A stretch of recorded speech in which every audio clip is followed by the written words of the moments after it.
Assalamualaikum warahmatullahi wabarakatuh. Perkenalkan, nama saya Ramadhani dengan NIM 8602984008. Prodi PGSD semester 2 Universitas Terbuka Johari Labura. Jadi di sini saya akan mengerjakan tugas mata kuliah filsafat ilmu. Selamat menyaksikan. Baiklah, pembahasan yang pertama yaitu makna pilar dalam konteks pendidikan sebagai dasar atau tiang penguat sistem pendidikan. Pilar pendidikan adalah fondasi atau prinsip utama yang menjaga sistem pendidikan tetap kokoh dan terarah. Tanpa pilar yang seimbang, pendidikan hanya akan melahirkan lulusan yang pintar di teori tetapi gagal di kehidupan nyata. Contohnya dalam belajar mengetahui atau learning to know. Contohnya yaitu siswa diajarkan cara riset atau membedakan berita asli atau hoax di internet. Yang kedua yaitu ada belajar melakukan atau learning to go, yaitu siswa SMK atau mahasiswa melakukan magang langsung di perusahaan atau industri. Yang ketiga yaitu belajar menjadi diri sendiri atau learning to be. Sekolah memfasilitasi eskul, musik, olahraga, pramuka untuk membentuk rasa percaya diri.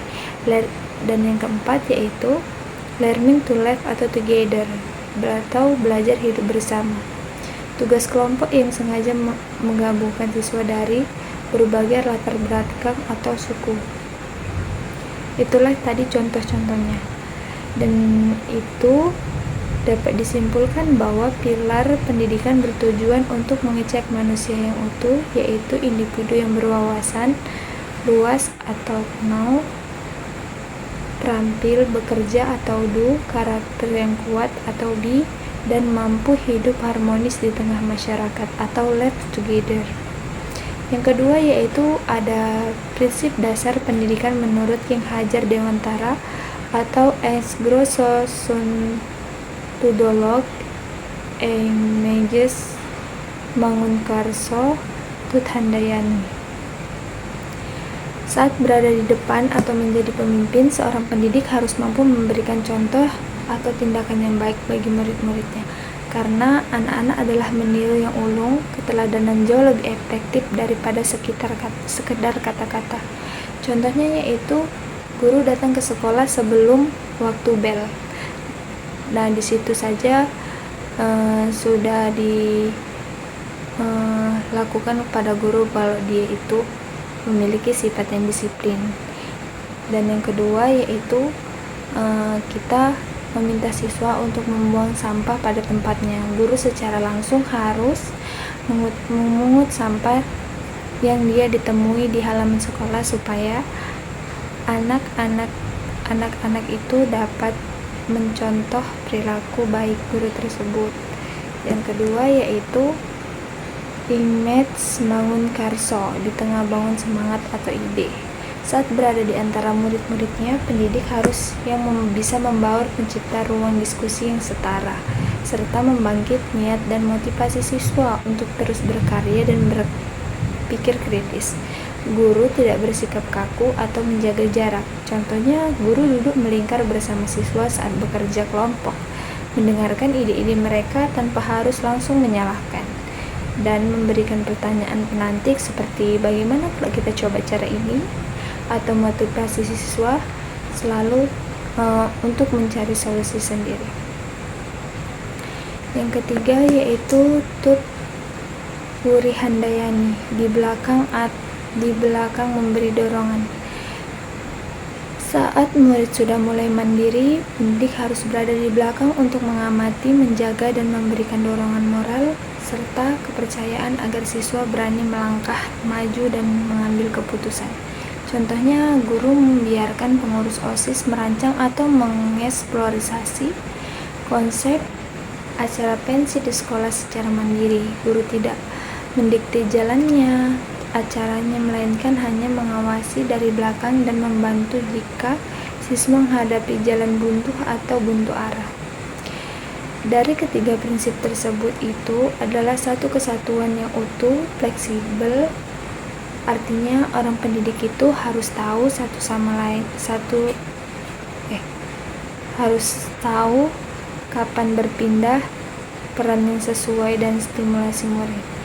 Pendidikan yang ideal itu menurut King Hajar adalah seni menetapkan diri. Guru harus tahu kapan kita harus menjadi role atau model di depan, menjadi partner diskusi di tengah, dan menjadi support yang memberikan kepercayaan di belakang demi keselamatan dan kebahagiaan setinggi-tingginya murid.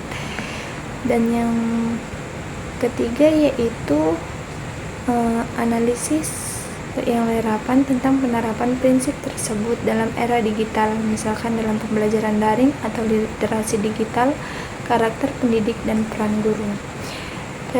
Relevansi di era digital, ruang kelas meluas di media sosial, dunia maya, guru tidak hanya memberikan teladan di sekolah, tapi juga harus menjadi role atau model dalam menjaga etika digital atau digital citizenship.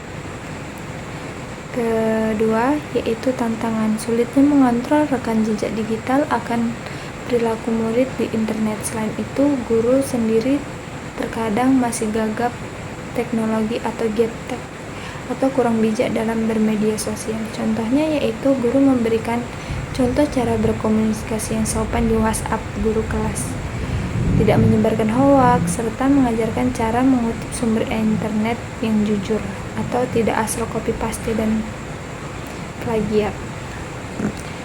Yang kedua yaitu ing media mangun korso di tengah membangun semangat. Relevansinya yaitu belajar di era digital menurut siswa untuk aktif bukan cuma menonton video. Guru harus hadir di tengah ruang visual untuk memicu kreativitas, kolaborasi, dan literasi digital agar siswa tidak pasif. Yang tantangannya yaitu pembelajaran daring seringkali terasa dingin, kaku, atau tidak satu arah. Guru kesulitan memotivasi siswa yang mematikan kamera atau off cam atau yang diperhatikan teralih oleh game dan media sosial saat belajar. Contohnya yaitu guru menggunakan aplikasi alternatif seperti Padlet, Code, Mentimeter saat di kelas daring. Guru tidak hanya menceramah tetapi memberikan baur dalam forum diskusi online untuk memahami opini-opini kritis siswa. Dan yang ketiga adalah dari Tut Wuri Handayani, dilatar belakangi memberi dorongan. Relevansinya yaitu internet menyediakan informasi tanpa batas. Tugas guru bukan hanya menjadi satu-satunya sumber ilmu, melainkan fasilitator yang memberikan kepercayaan pada siswa untuk mengeksplorasi pengetahuan secara mandiri. Tantangannya yaitu resiko siswa tersesat dalam arus informasi, salah membuka konten atau konten negatif yang tidak akurat, serta maraknya ketergantungan pada artificial intelligence atau AI secara instan tanpa proses berpikir. Contohnya yaitu guru memberikan tugas berbasis proyek digital atau bebas, bisa berupa video, TikTok, edukasi, podcast, atau infografis. Guru memberikan kebebasan penuh dalam kreativitas siswa, namun tetap memantau dan memberikan evaluasi di belakang. Kesimpulannya yaitu di era digital, peran guru telah bergeser dari pengajar materi menjadi navigator moral dan teknologi.